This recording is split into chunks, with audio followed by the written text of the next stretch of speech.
నేనున్న గర్భంలోనే ఏడాది నువ్వు ఉన్నావు తమ్ముడా. ఇప్పుడు నువ్వు ప్రాజెక్ట్ వర్క్స్ అనేది బుక్స్ రాసిస్తావా? నేను హ్యాండ్ రైటింగ్ బాగుంది. అరే మన గల్లీలో అన్న తమ్ముళ్ళు అంటే వాళ్ళే కదరా. ఎందుకురా? ఎందుకంటే వాళ్ళు ఎప్పుడు కొట్టుకోరు, గొడవ పడరా, అందుకనే రా. ఇప్పుడు 2 నిమిషాలు వాళ్ళ మధ్యలో ఇట్లా దూరుతా చూడు.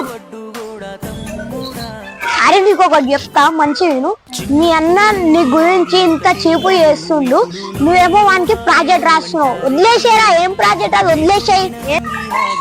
అరే మీ తమ్ముడు నువ్వు మంచిగా చూసుకుంటున్నావు, మరి నీకు ప్రాజెక్ట్ కూడా రాయట్లే ఎందుకు?